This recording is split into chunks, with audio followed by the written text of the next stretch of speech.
मुंशी प्रेमचंद्र जी एक छोटी सी कहानी लिखते हैं और वो कहानी लिखते हैं कि एक लड़की थी, उसका विवाह हुआ। उसका पति बहुत अच्छा था, सुंदर शरीर वाला, हट्टा कट्टा। वो दोनों पति पत्नी प्रेम से रहते थे। एक दिन क्या हुआ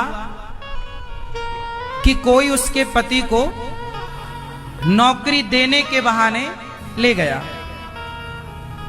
और वो 7 समुंदर पार उसके पति को बेच दिया। वो अंग्रेजों का अच्छा, मुंशी प्रेमचंद्र के जमाने में अंग्रेजों का ही राज्य था। मुंशी प्रेमचंद्र जब हुए उस समय अंग्रेजों का शासन था। तो मुंशी प्रेमचंद्र जी सत्य घटनाओं पर आधारित कहानियां और काव्य लिखा करते थे। गबन गोदान उनका उपन्यास है। उनके साहित्य में कहानी उन्होंने लिखी, वो एक आदमी उसके पति को ले जाकर बेच आया। कहां बेच आया? भारत के बाहर, इंग्लैंड। और वो वहां पे रहने लगा। अब भारत से ना कुछ लोग, पहले के जमाने में क्या था, भारत से कुछ लोग नाव में भर के, बड़ी बड़ी जो नाव थी उनमें भर के मजदूरी के लिए लंदन जाया करते थे, बिक जाते थे कुछ पैसों में सारी जिंदगी के लिए। वहां उनके साथ शोषण होता था। तो ये जो एक लड़की स्त्री थी, नाम था नंदिनी। नंदिनी का पति बिक गया, अब वो चला गया। अब ये अपने पति को ढूंढे पर मिले ही ना। बहुत कोशिश करी तो दुर्भाग्य देखिए या संयोग कहिए, इस नंदिनी को भी वही आदमी मिल गया जिसने उसके पति को बेचा था। तो उसने बोला कि मुझे पता है कि तेरा पति कहाँ है। तेरा पति 7 समंदर पार इंग्लैंड में है, तू जाएगी मिलने? हाँ हाँ। तो उसने अंग्रेजों से पैसे ले लिए और अंग्रेजों के हाथ नंदिनी को बेच दिया। अच्छा, वो तो जा रही थी पति से मिलने, पर उसे ये नहीं पता था कि मुझे भी बेच दिया इसने। अच्छा, वो नाव में बैठ के चली। 15-20 दिन, महीना, जो भी रास्ते में टाइम लगा, पहुंची। तो संयोग से उसे उसका पति वहां पर वो काम करता था, मजदूरी। जो भी लोग आते थे वो उनको उतारा करता था। तो ये नंदिनी भी पहुंच गई। नंदिनी ने देखा कि सामने इसका पति वहां पे मजदूरी करता था। खड़ा हो गया, पति को देखा। वर्षों बाद आज अपनी पत्नी से मिला वो पुरुष, और नंदिनी ने देखा। अब वो पुरुष बोला नंदिनी से कि तुम यहां कैसे आ गई? गौरा, वो अपनी पत्नी को बोला करता था प्यार से, गौरा गौरा तुम यहां कैसे आ गई? गौरा ने कहा मैं आपको खोजते खोजते आई हूं। उसने कहा तुम गलत आ गई, अब यहां से कभी लौट नहीं सकती हो, तुम्हें बेच दिया गया है। गौरा ने कहा कोई बात नहीं, मुझे आप मिल गए, पति मिल गया, और क्या चाहिए। ले गए अपने पास। अच्छा, जो उस आदमी का मालिक था वो एक अंग्रेज था। उस अंग्रेज ने गौरा को देखा तो गौरा बड़ी सुंदर थी।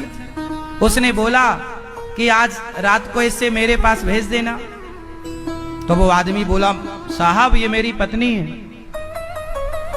उसने कहा कोई भी हो भेज देना। अब चूंकि ये बिके हुए थे, उसने खरीद रखा था। 8 बजे रात को वो अंग्रेज बड़ा शराब के नशे में था। फिर बुलाया, क्यों तू अपनी पत्नी को भेज नहीं रहा? भेज। अब ये दौड़ा दौड़ा गया, हुजूर क्षमा करो वो मेरी पत्नी है, उसे छोड़ दो महाराज। अंग्रेज के चरणों में गिर पड़ा। उसने मारना शुरू किया। इतने हंटर बजाए कि इसकी चमड़ी फट गई। पति को चिल्लाता कराहता देख गौरा दौड़ी दौड़ी गई। अंग्रेज को देखा, तुम बड़े निर्दयी हो, तुम्हें जरा भी दया नहीं आई? क्या तुम्हारी मां के अंदर दया नहीं थी? जैसे ही उस अंग्रेज को उस गौरा ने मां की याद दिलाई तो वो मां, अंग्रेज अंदर था, गौरा भी अंदर चली गई और ये पिट के बाहर पड़ा था। इसे होश था, इसे लगा कि अभी मेरी पत्नी चिल्लाती हुई आएगी और यदि जरा हिम्मत जुटी तो अब मैं मार दूंगा उसे, अंग्रेज को। इसने हिम्मत जुटाई, मैं मार दूंगा। पर ना तो चिल्लाने की आवाज आई गौरा की, ना तो वो दौड़ी दौड़ी आई।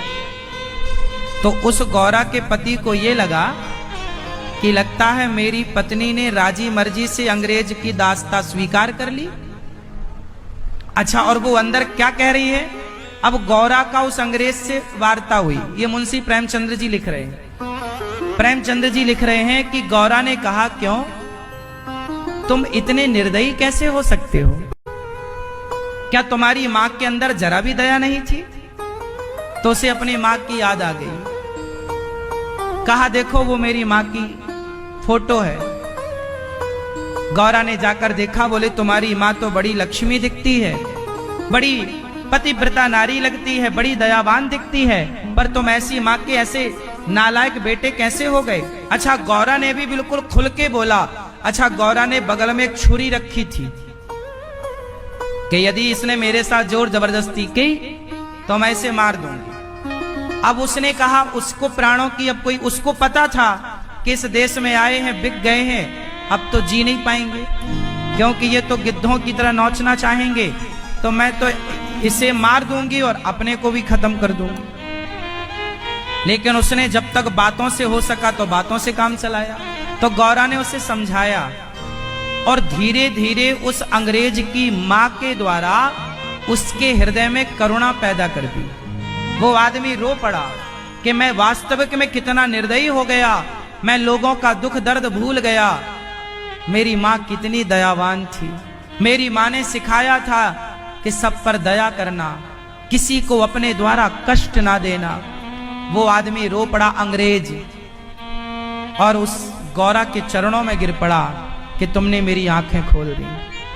उस आदमी अंग्रेज ने कहा, चलो तुम्हारे पति को मैं हॉस्पिटल ले चलता हूं। हॉस्पिटल वो खुद ले गया, गौरा साथ में थी।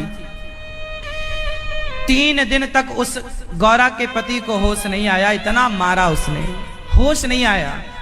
तीसरे दिन जब होश आया तो गौरा पास में बैठी थी, पति से पूछ रही है कैसी है तबीयत। उसके पति ने आंखें फेर ली। गौरा बोली, ऐसा कैसे करते हैं आप मुझे देखते नहीं? मैं 3 दिन से आपके पास बैठी हूं, आपके लिए 7 समंदर पार करके आई, आप आंखें फेरते हैं? तो उसके पति ने कहा, अब तो तुम्हें महलों में रहने की आदत हो गई है।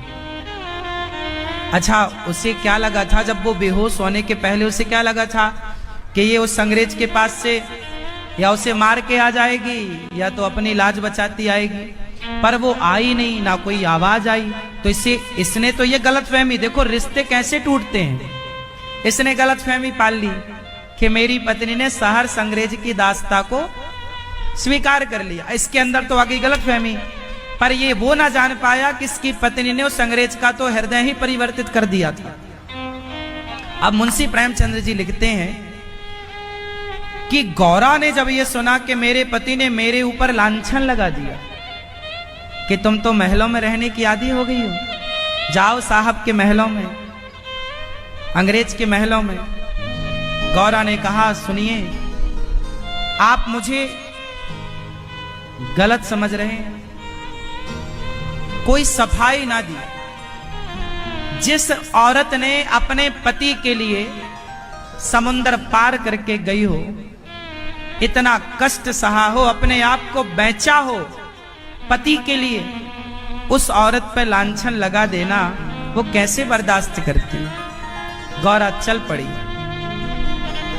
गौरा ने ठान लिया कि अब मैं जीऊंगी नहीं। पास में एक नदी थी, वो गौरा उस नदी के किनारे खड़ी हो गई। सोची कि अब तो मर जाना अच्छा है। वो छलांग लगाने ही वाली थी कि तब तक पीछे से आवाज आई, गौरा गौरा। पलट कर देखा तो लड़खड़ाता उसका पति था। पति तो था पर लांछन तो लगा ही चुका। तो गौरा ने कहा कि अब मिलन ना होगा।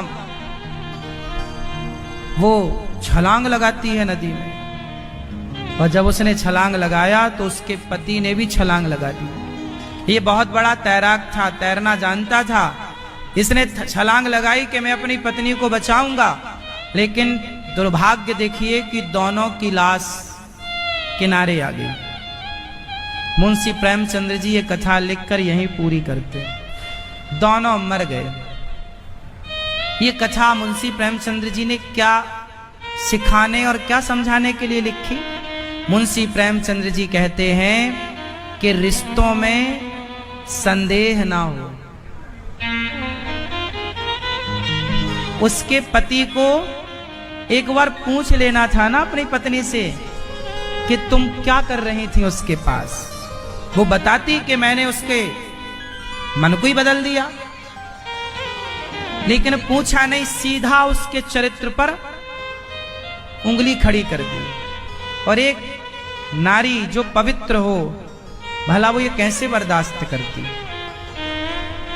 इसलिए मैं आप सबसे कहता हूं, कभी भी अपनी पत्नी के चरित्र पर उंगली मत उठाओ।